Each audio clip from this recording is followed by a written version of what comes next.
dead.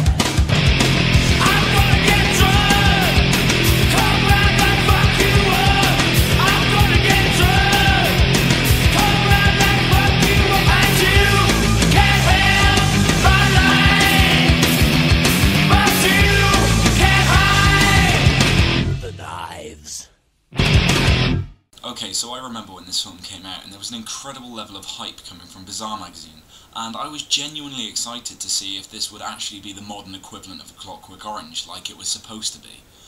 It was a film that I was excited to see. It couldn't be bad. It had to be good.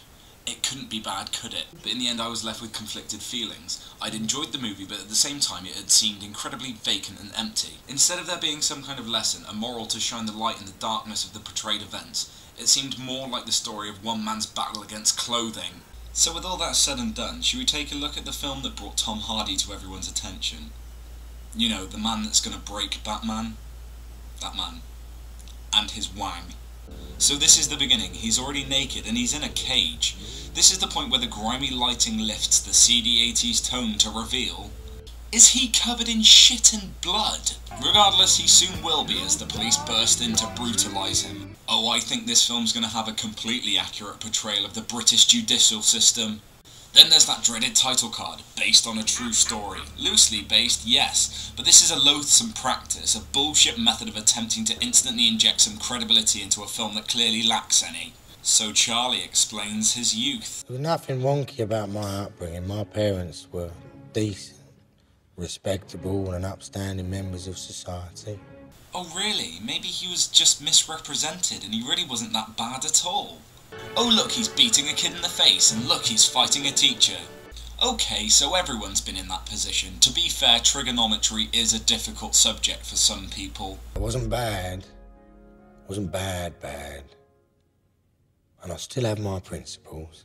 Well, let's see where this leads us then. So he's a violent-looking skinhead man. He refers to Olive from On the Buses here as being Crumpet, qualifying that obscure joke that I just made. Robs the till and then makes off with the girl. Again, we've all been there. And the police turn up to collect him. And naturally, he goes quietly.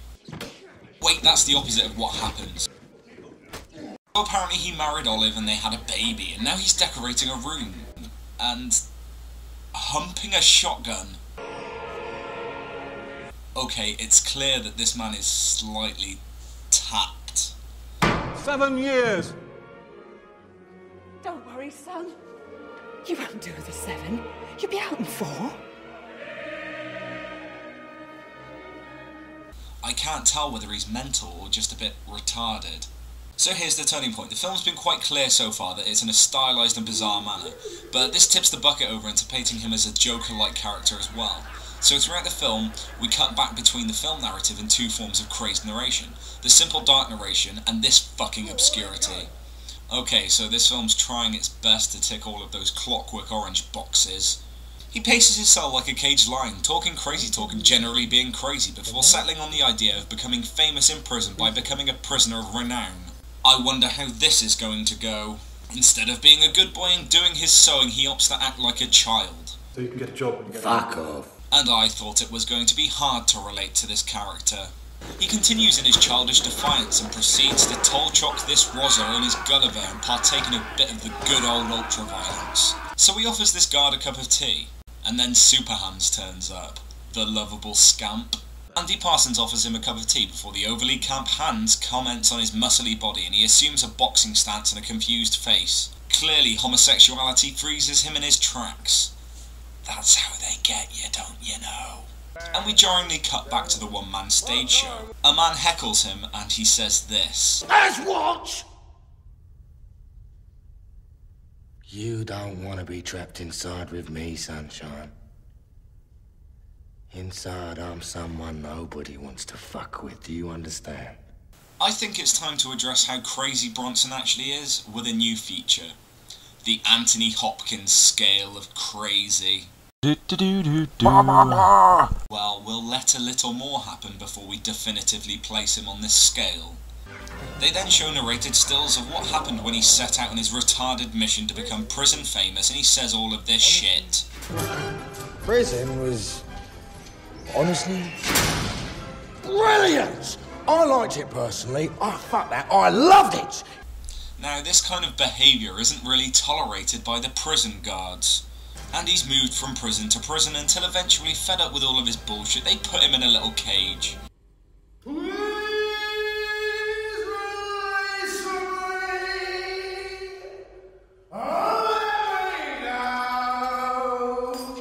Oh really? I didn't realise it was already time for the Only Fools and Horses karaoke sing-along sound-alike competition. Way to go, Boise.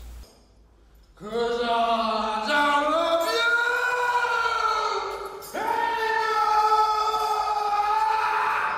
So they get so fed up of him that they send him to a mental institution. And I bet you wonder what this man is doing. It's everything that you think he's doing. And now he's spreading it on his face. Oh, Bizarro Geek, look how far you've fallen. So Bronson gets up to his old shenanigans and punches this bloke. But that shit don't wash in Arkham, so this happens. Right, take these pills. Stick 'em up your fucking arse. I wonder how this is gonna go for him. You fucking cunt! You fucking cunt! He really is quite fond of that word, isn't he? So doped up Bronson is approached by pedo Andy Serkis, but all Bronson can manage to do is drool, and there's a disco scene with the Pet Shop Boys playing.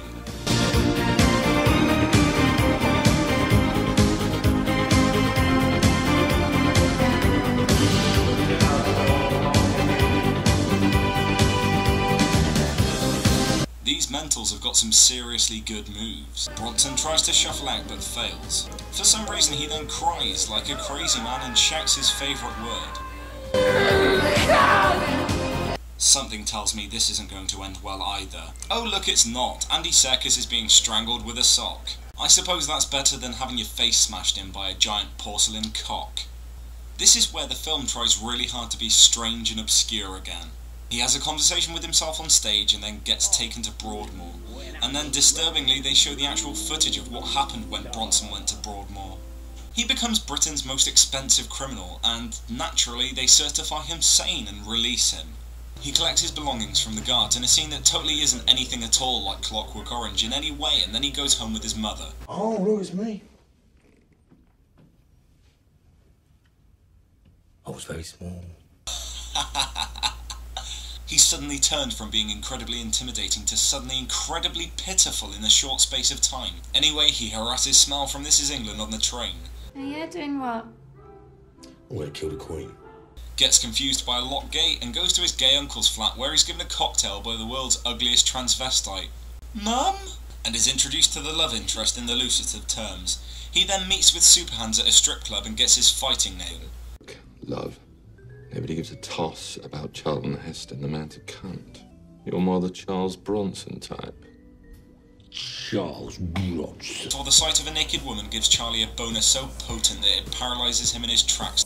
He then stares at the love interest in her pants and she tries her best to act seductively, counting his scars and feeling his muscles. He gets another boner, and then he says this. You shouldn't mess around with boys who are bigger than you. He fights an elderly gypsy man in a barn and then pisses on him. Charming. Then turns into some kind of robot and beats the crap out of these two skinheads with laser sound effects from an old Yamaha home organ. He bones the love interest and then fights a Rottweiler. The love interest then breaks things off with Charlie, sending him into a spiral where he robs this jeweller, saying this to this woman. Don't fucking move! Don't call the police for 10 minutes. Look at this. But Vapid McJizzypants still doesn't want him, so he gets sent back to prison to pace again. He kidnaps a librarian and continues his war on clothing, removing his clothes and getting the world's most unfortunate man to grease up his arse. On my arse! Bloody my arse, you fucking homo! On it! He gets ready to fight all the guards and... Whoa! I hope he's not going to use that thing to try and break the Batman. So they bind and gag him again and put him in solitary. Then he gets involved in art therapy with this gay man. See, Superhands, Uncle Jack, the Pet Shop Boys, this guy. This film's surprisingly gay friendly. They're the only people that Bronson seems to trust. Pajaros! You fucking one. That guy's gonna get the shit kicked out of him. But he doesn't, and then there's this strange animation of Bronson's actual artwork. I've seen some of his artwork in the flesh, and it's some pretty creepy shit. So Bronson attempts his best Mickey Knox cosplay as they go to see the superintendent.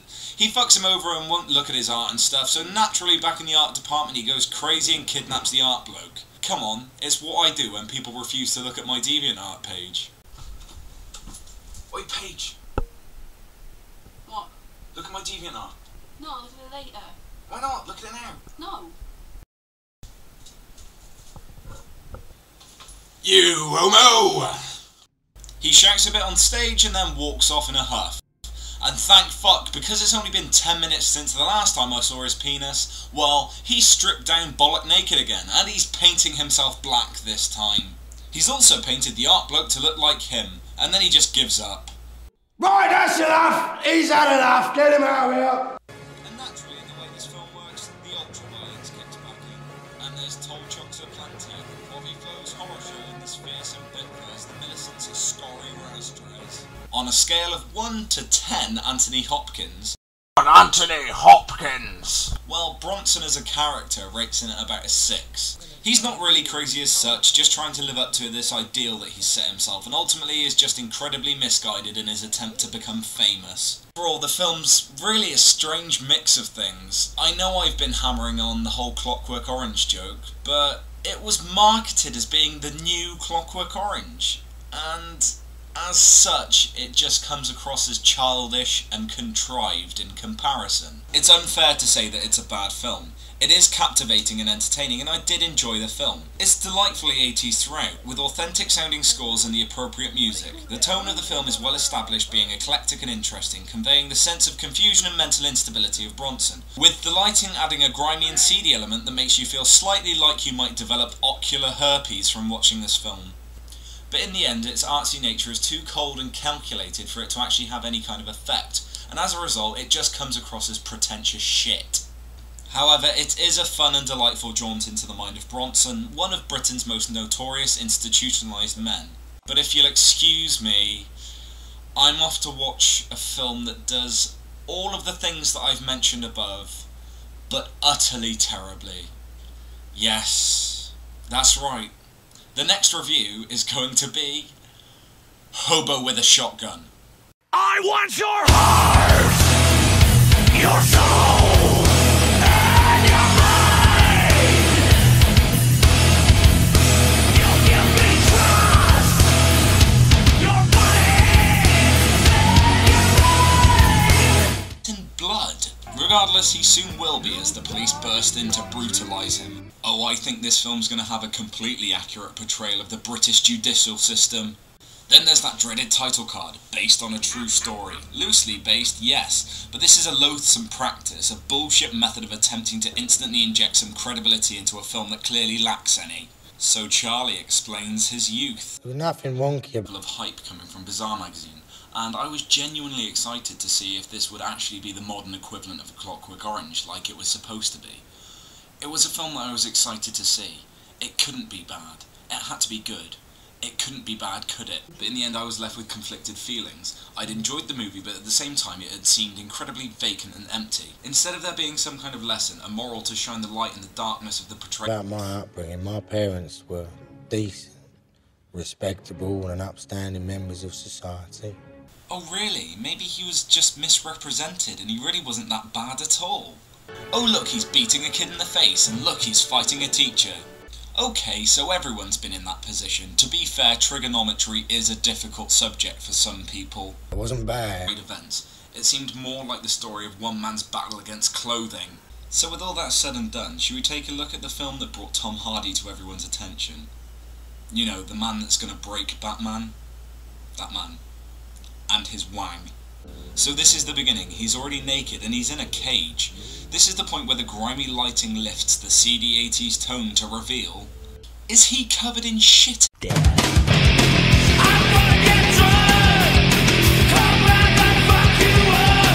I'm gonna get drunk, come round and fuck you up. And you can't help my life, but you can't hide the knives.